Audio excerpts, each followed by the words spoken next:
Hi guys, so I've done a little mod today. We fitted spacers to the front and rear of my FN2.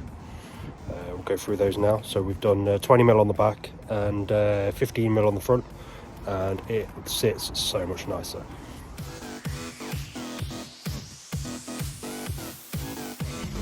Woo! This car gives me giggles!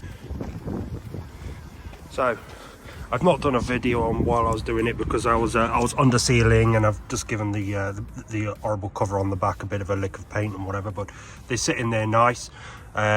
What you need to do with the spacers is I got a drill and a brass brush and clean the faces off, any contact faces that's on the disc itself and the hub, around the hub, give that a right good clean off.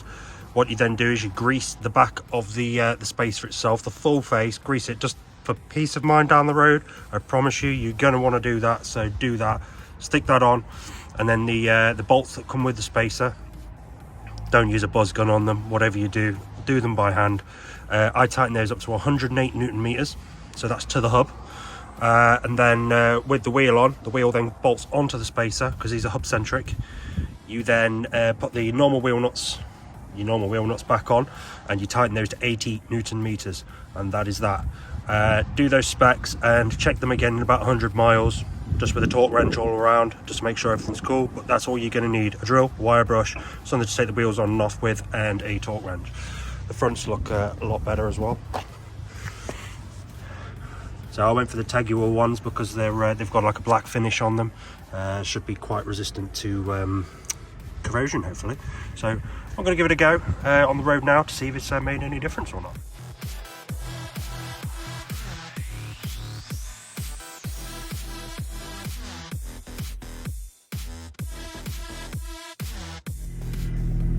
Right, hi guys, we're going to take this for a run, and bearing in mind that my car is stupidly maintained. I've had every single suspension component replaced on this, all the poly bushes are done, all the tyres are nearly brand new, everything is fresh on this car.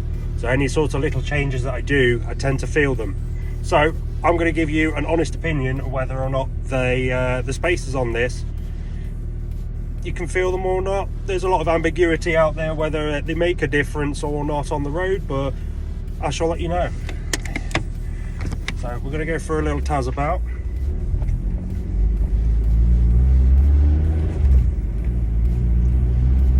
Car's still warming up.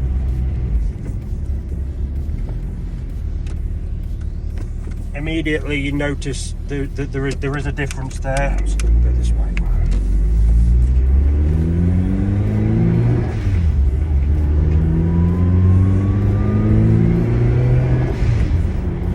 So there is a difference there, you can feel it. Straight away I've done 100, 200 yards and I can feel something's different. I would say the steering feels a little bit more positive, slightly heavier, which is nice. That's something that all electric power steering cars suffer with. Just vague, non-responsive, well, not necessarily non-responsive, but feel or feedback. This has got it's a bit firmer now, so it's like you're running on the sort of like an old power steering pump situation versus the electric power steering, which seems to absorb all the feels. Right, so we'll just give this a go. Bumps on the road are no more worse, or no worse, should I say.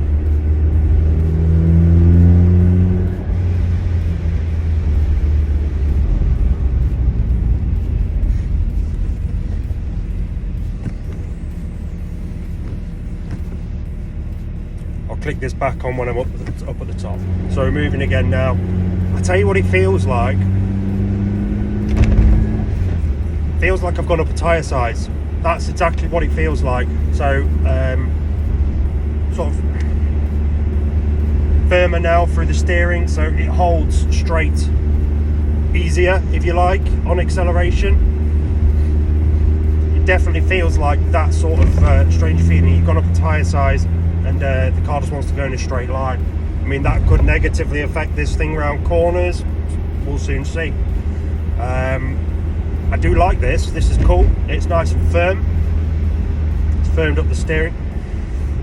with this thing, when I'm absolutely clogging it, it tends to fight,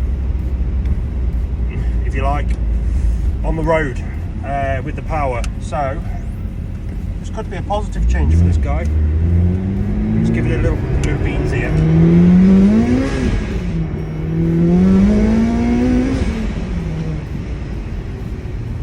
Positive change on this. Positive change. So with my situation anyway, you absolutely blast this car. The nose end tends to jump around as the LSD is deciding, well, transferring power to wheel to wheel to wheel to get the grip down. You tend to be fighting with it a little bit. It's doing this down the road as you're going front wheel drive, 400 brake horsepower. It's going to do that. That has almost solved that, which is nice. I didn't expect that, which is cool. I'll turn this heating down because it's there's no need for this. Oh, the bloody cyclists! Of course. No offence to any cyclists out there, but when you're doing 15 mile an hour on a national speed limit, you are bound to piss people off, especially me. Come on, go around him. When people have got opportunity to go around him, why do they not? Yeah, you've got to give him a good 6 feet or whatever it is now, metre and a half, but we're going around him. Oh yes. The car is far more planted than it was. Just having that wider track on the car. So we've gone 15mm on the front, so total of 30mm wider track for the front axle. Rear axle, we've gone 20mm each, so we've got that big spacing on the rear.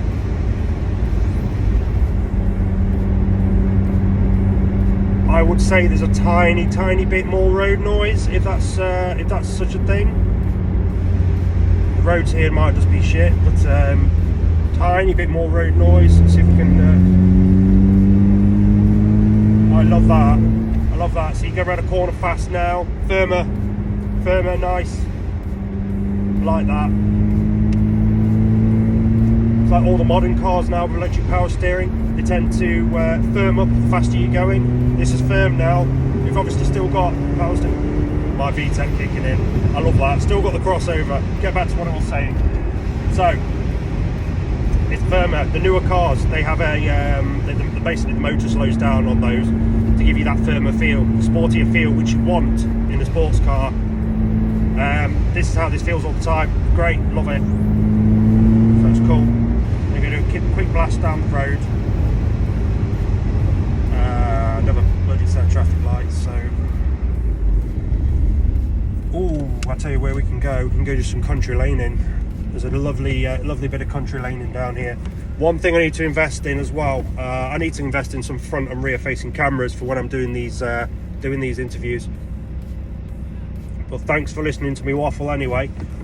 When this traffic light changes, we've got a country road bit down here, which I've actually taken one of my mates out when I first supercharged this, Sean. It's lovely, it's twisty, it's great, and it's dry today. I've not been up here since it's been 400 brake horsepower, so we'll see. It's national speed limit. Obviously, we're going to be doing national speed limit. Let's see if we can go around this corner line.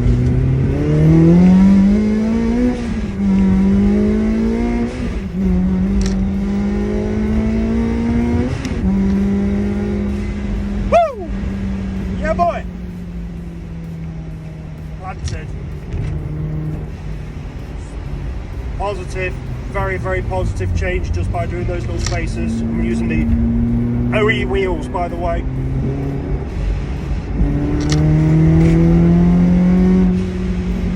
You've got a road tester, haven't you? Right, this is saying it's really sharp up here. I have to drop down to second and third. Woo! This car gives me giggles. Really sharp, more than 90-degree bend on this one. And a big downhill.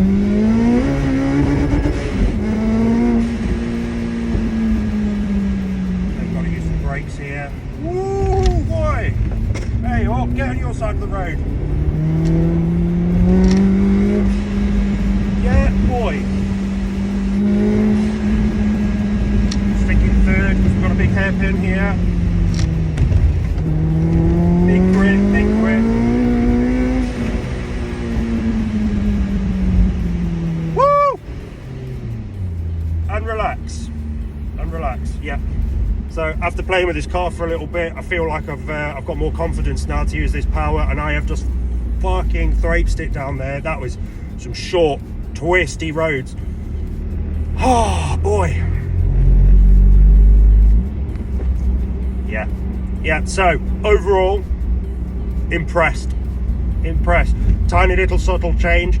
It's just made this thing that little bit more planted. So I would say not necessarily grip, but on the road there's less fight back for torque steering, so less of that, less torque steering, and just generally more planted, less body roll. I'm on the standard springs here.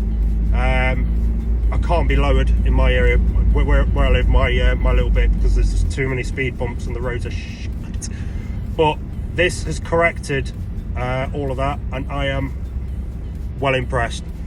Right, so that's my exit interview anyway, and I will do a little bit of before and afters now for those people that stuck on, to show you how it looks, which is the cherry on the cake. Thanks, guys.